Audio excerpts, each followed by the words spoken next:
social construction of gender, the constraint that categorizes me and you, them from us, this and that. The construction of differences, differences that define our social behaviors, desires, rules, and roles.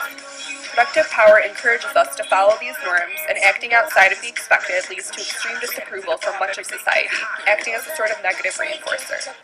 Those that do might be categorized as those weird other people who are stigmatized and objectified. Therefore, we learn, as Foucault states, in order to be a subject, not an object, we have to be subject to the norms. In this case, the norm of being male or being female, X or Y. Society has created this delusion of dimorphism, to use Fossil-Sterling's phrase. This illustrates society's belief of there being only two sexes, or rather only two sexes that matter. This belief has been reinforced through interactions with the social world that teach us how to act or perform our gender depending on our genitals, through time and the changes it brings. Every day we are socialized, through media, peers, family, our environment, and our culture. Gender norms are not constructed by a higher power, we enforce them on one another through interactions with the multiple aspects of what our culture favors: appearance, material things, and independence.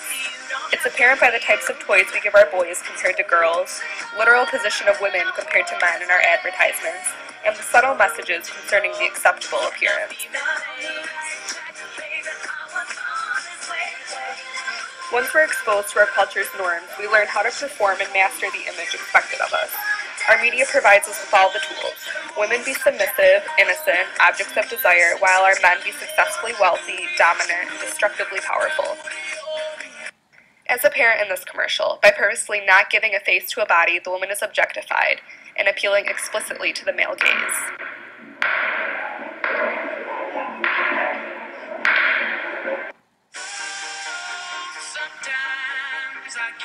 The supposed differences between men and women are ceaseless in our everyday interactions, but in the scholarly world as well.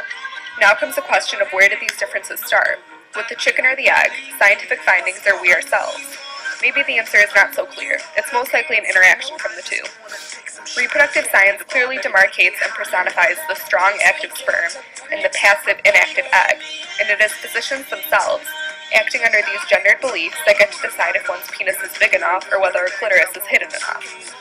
Since these decisions are published by the powerful, all-knowing scholars, they have to be true, right?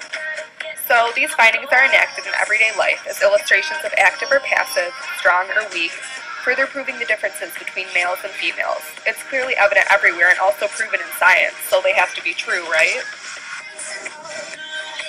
But then how to explain those who can't follow the norms or won't? Are they sick, as our DSM editions would say? Or are they just more aware of their bodies than the rest of us are? Or what about the hyperconformers, who perform their genders so much so that society actually rejects them and punishes their actions, especially men who rape?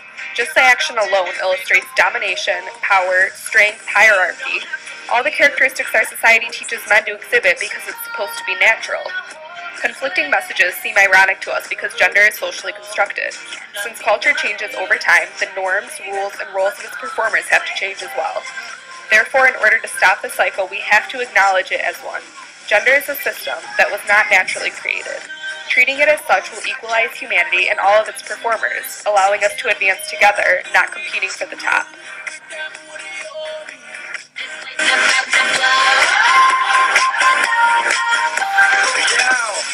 Running through these halls like Drano, I got that devilish flow, rock and roll, no halo.